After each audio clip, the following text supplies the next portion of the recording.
The following is a RackRadioShow.com exclusive.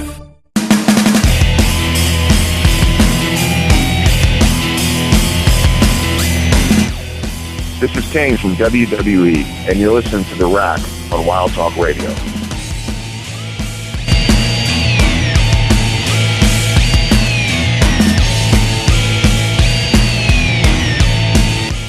Now we're going to jump right into tonight's thrilling NXT. Before we jump into it, it's 35-31. Yes, FSU scored a touchdown in the break. Louisville has 31-15 to march down the field. 31-15? Or 3-15.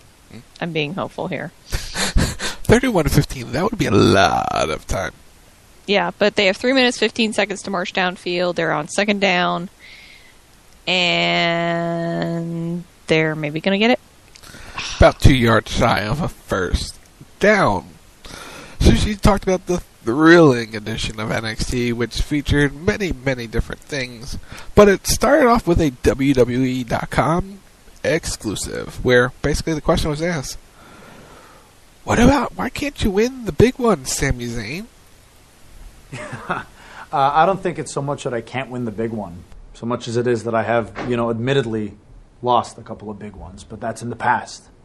It's behind me. I'm refocused now. And my focus is on this road to redemption. That road to redemption ends with Adrian Neville and the NXT Championship. Whoa! Sami. You're on a road to redemption. Is that road consists of planes, trains, or automobiles? Because in order to get to Adrian Neville, you got to go through me. And you haven't beaten me. So what is this? Is this a challenge?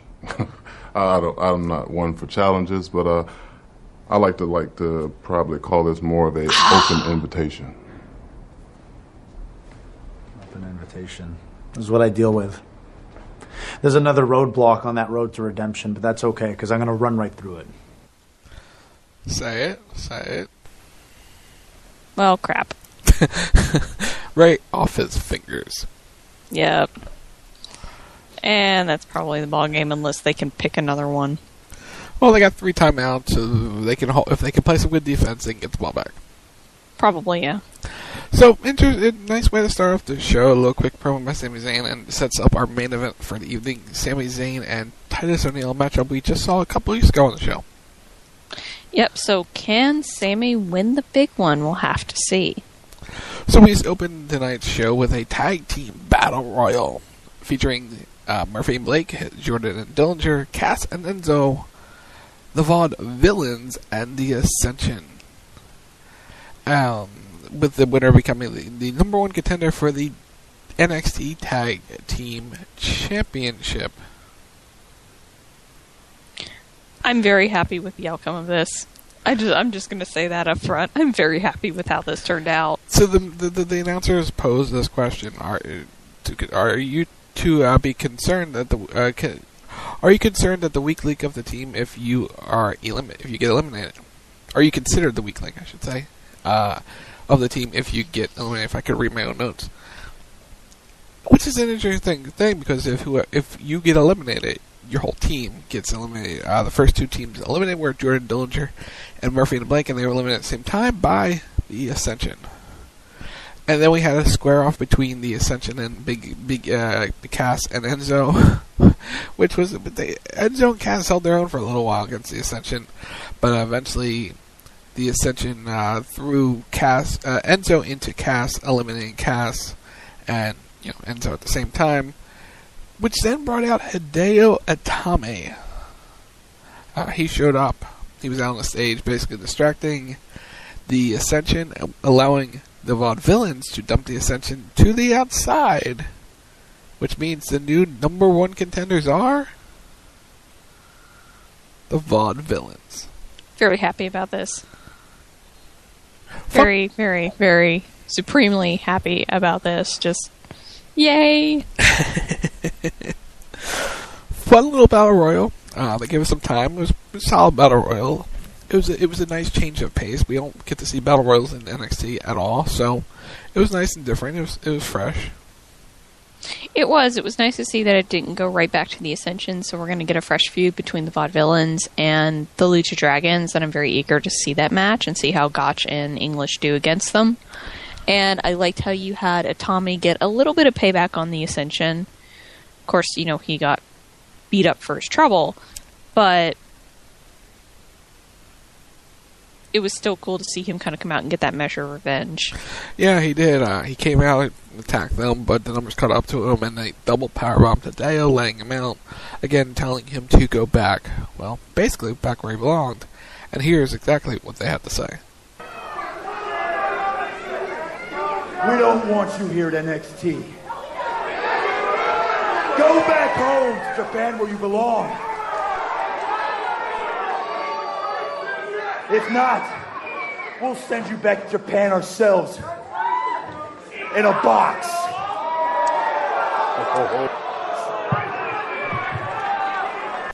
Talk about a threat right there, huh? Mm-hmm. Somebody's getting serious.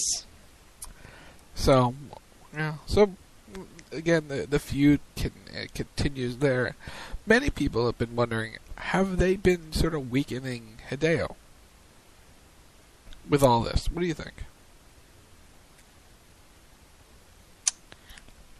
A little bit, but I think you have to make him look weak just a touch against the Ascension, because it is 2-on-1. I mean, I know Hideo is amazing, and they're still kind of trying to work things out with him and iron out all the kinks. So I completely understand that. And so by weakening him a little bit, especially with who's coming next week, that will only help him. And that's the game right there. Yep. And they're done. Damn it, Louisville, you had one job. Hey, you know what? The fact that they held their own and they had the lead for most of this game, I'm okay with this. I knew they were going to lose. She did send the message to me. They're going to get killed in the second half. Well, I know how they play. That's the thing. I know how they play. They for whatever reason they stop playing, especially if they have a big lead in the first half. They blow it in the second, and they have a hard time after that. So 31 points later in the 34 points later in the, or 35 points later, I should say, in the second half. Yep. So it's now 42-31 FSU. But I will say this, Louisville has looked pretty damn impressive this game. Yeah, they have, but again, defense failed them in the end. Defense is probably just tired. Well, that's it. FSU is not NC State. I'm just going to say that up front. They're the number 2 team in the country for a reason, and they've got a very, very good offense. Yeah. If anybody's defense has failed them tonight, FSU's defense has failed them. Because Louisville should not have gotten as many points as they have. Not with our offense. Granted, most of those were because we had interceptions. But still, when we did have the ball and we were able to capitalize on it, defense never should have let them. Yeah. Once again, the play-by-play is brought to you by youtube.com/WTRTheRack. Subscribe to our YouTube channel today. Ding! But anyway, back to NXT.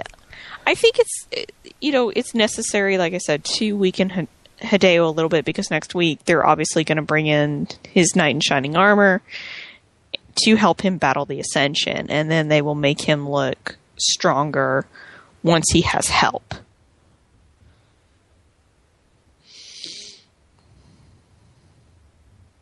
Because, you kind of want him to be the underdog. You want to root for him. You want to, see him overcome. And when he finally does, it'll just be a really great moment and just help him all the way around. Plus, they're sort of stalling. They're buying themselves time as well right now. And it doesn't, really do them any good for the feud if they have Hideo kicking the Ascension's ass every week,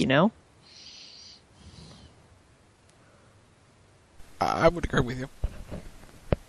I would agree with you on that one. Our next contest of the evening, Carmella took on Emma. This is a pretty good match. It was a solid match. It showed a lot of Carmella's weaknesses in this one. She does need help. I will say this. She needs a lot of help. But she did pretty well, all things considered. There's definitely some talent there. They asked Jason Albert, because he gets very excited when Emma shows up and when Bayley shows up. If he had to choose, who would he choose, Emma or Bayley? Because he likes the bubbles and then he likes the hugs, and he was really undecided. He couldn't pick. He likes them both.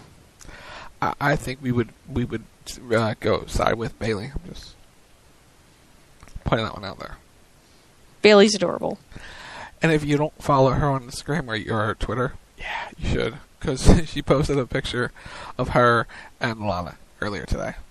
Which was adorable. It really was. So the match started with both women going back and forth. Carmella going for a quick roll-up. Carmella dropped down and then did so to Emma. So they were going back and forth. They were both next to each other on the ground. Confused Carmella. Emma then put a headlock on. After reversing him, Carmella reversed by pulling the hair. Emma with a nice kick to the outside to Carmella.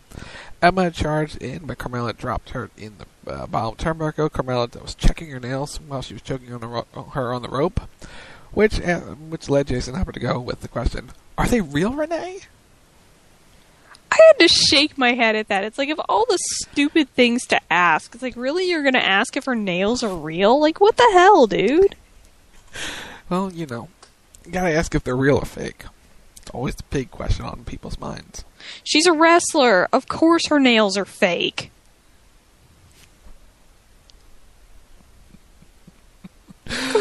Lord. Carmella worked over with a leg scissors on Emma, and she also checked Emma's nails, thought they were disgusting. Emma was a bridge back into a pin, which was nice, but Carmella kept the leg scissors locked in. She did another pin, but continued to lock in the leg scissors. Emma finally fought out of it by slamming her down to the mat. Emma came back with back elbow, kicks to the catches Carmella with a kick, and shoved her down. Clotheslines by Emma, locked her into the ropes. Then hit the Emma sandwich for a 2 count. When he locked her in the ropes, it was the tarantula. I forget what they call it for her, but it's not the Emma lock. It's not the Emma sandwich. Dilemma. The dilemma. That's it. Because the announcers didn't say what it was. I was like, what do they call it? It was dilemma. That's it. She hit the Emma sandwich for a 2 count.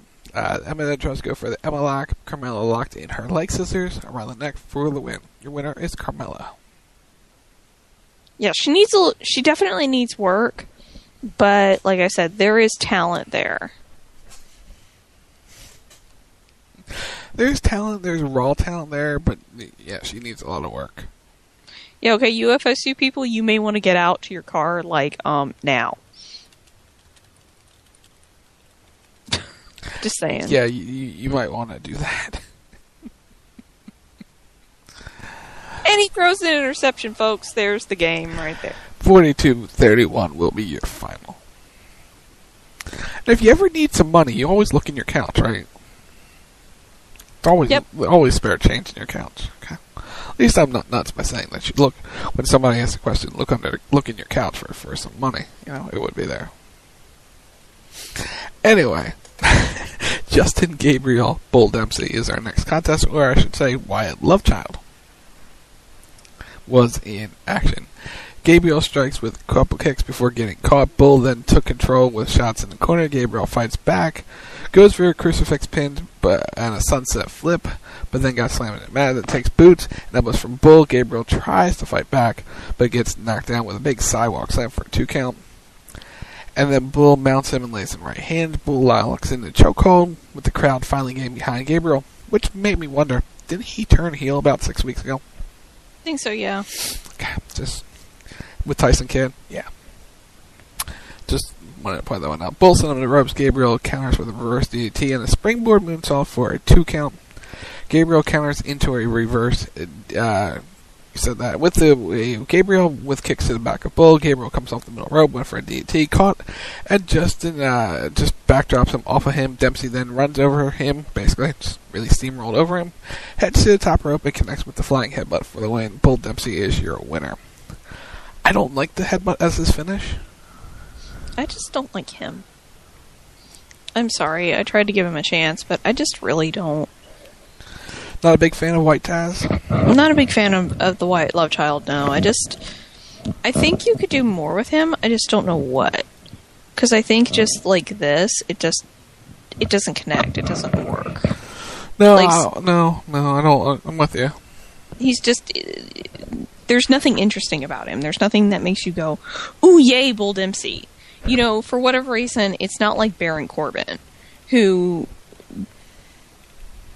There's just something... Baron Corbin has a certain X factor. Bull Dempsey doesn't have that. And they need to figure out a way to see if he actually does have it, and if they can bring that out of him. Right, and it just looks awkward for him to be a powerful steamroller and then goes to the top rope for a headbutt.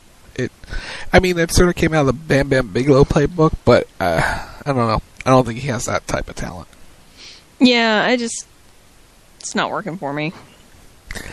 So, Bull Dempsey is your winner. Coming up in a few moments, it will be Marcus Louis versus Sylvester LaForte. But first, what happened out there with Becky? My friends have turned on me before, but I never expected Becky Lynch to do what she did. Sasha Banks has brainwashed her. But if Becky wants to bring Sasha, next week I'll bring a friend too. Charlotte. Ooh. It's getting laid down, y'all. Hug life for life, yo. It's getting thrown down. So, as I mentioned, Marcus Louis versus Sylvester LaForte was coming up next, but apparently they changed the rules on what's next, as Baron Corbin was out for his matchup versus generic Tony Briggs. The fans were counting along on how long the match was. Less than 20 seconds later, end of days, Baron Corbin wins. No surprise here. Very quick match. They're doing squash matches with him. I'd like to see them, though, start extending him out a little more for us to be able to see what he can actually do. He has one move. Uh-huh. Let's see a few more. Granted, it's an impressive move, but it's one move. It's one move. He's not Goldberg. Anyway. No. Marcus Louis versus Sylvester LaForte. Louis came right down and fought. Both men trade shots. Louis talks trash. LaForte talks trash, gets shoved down into the mat. Louis lays in shots. LaForte tries to call it ring. The announcer's pointing over how much of a coward LaForte is. Louis screamed about his hair and how you did this to me. And then he slammed him with a rock bottom style move for the win. Your winner, Marcus Louis. Is it me, or is Marcus Louis bald look like a younger, skinnier version of Kane? Maybe? Am I the only one that sees that? I think like every time, especially when he does like his angry face. I would have. Now that I know that's what you're thinking, I'll have to look out for it next time. Yeah, just take a look at him, especially when he's angry, and he looks like a younger version of Kane, to a degree. It's kind of scary. Kind of scary. All right, I'll have to look out for that. So yeah, Louis with the win. We then go backstage, and well, we had some talk. I'm tired of the Ascension 201 attack. I'm not leaving. You wanna fight? I bring a friend next week. He bring friend next week. Who is friend? We find out next week. I sure hope he's a prince. We'll have to find out next week. Main event time. Sami Zayn, Titus O'Neil rematch from a couple weeks ago. Basically, power match from Titus O'Neil throwing Zayn around a lot. Threw him out to outside for a bunch. You know, it took him some time to get back in, and yada yada yada. Again, it was sort of the same match we've seen from Titus O'Neil and Sami Zayn a couple weeks ago, and the same match we saw last week with Adrian Neville. They only changed it with the count-out part of it. We were trying to beat the count. Zayn would always fight back, would always get powered back. Zayn finally got back into it after the bear hug and being tossed out of the ring. Comes back, top rope, drops on the top rope, connects with the crossbody for a 2 count. Titus missed the clothesline, but hit the second one for a 2 count. He then hooks Zayn for a crucifix backbreaker for a 2 count. Titus then drags Zayn, tosses him into the corner. You can see at this point Titus was winded because he really didn't toss him that far. And then charged at him in the corner. Zayn caught him and delivered an impressive exploder suplex in the corner. And then hit the haluva kick for the win. You're a winner, Sami Zayn. So the road to the redemption continues. Hopefully this is the end of Titus and Hill in NXT. Yeah, I mean, Titus is an amazing person, but I think, like I said last week, I think he can be utilized elsewhere in the company and serve a much greater purpose than what he's doing right now. I think he would be a wonderful spokesman, especially for the Be a Star campaigns, for when they do the breast cancer research stuff, because he has a connection to that. Just really any general cause, because he is so well spoken. And he does command your attention, and people will listen to him. And I think in that instance, he would be much better served than what he's doing right now. Because this was just, because he's trying to be all arrogant and cocky, and he's just not. That's not who he is. You can tell. That's just not him. Mm-hmm. He is in real life a very, very humble individual who enjoys giving back to the community, and it's something of, if you let him be that person, just turn that up in terms of be kind of that ultimate good guy, that could possibly help him out, as opposed to having him be a cocky heel, because it just doesn't work. Now you bring up cocky and arrogance. Well, this happened. And there is Tyler Breeze.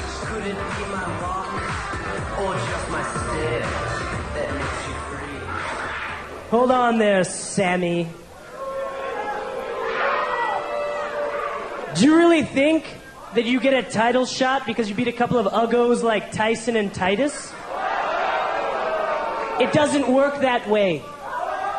If you really want to be number one contender, well, you've got to beat the one person that you've never beat. Prince Pretty. And I've already talked to William Regal, and he said that your little road to redemption, well, it's taking a detour down into Cuteville. And next week, Sami, it's going to be you against the gorgeous one, Tyler Breeze.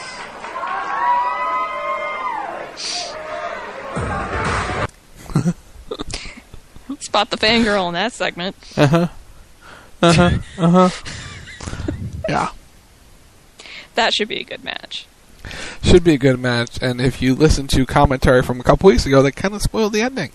Because, they got themselves confused a couple weeks ago. Yep, and they didn't edit it out. Nope, someone missed it, the ball on that one. But anyway, solid show tonight. I'm over Titus, and yeah. No really great match on the show, but solid matches all around, character development, and the Vaudevillains. They're the number one contenders. I think that's the big news out of this tonight's show. We're building towards NXT TakeOver Evolution, basically.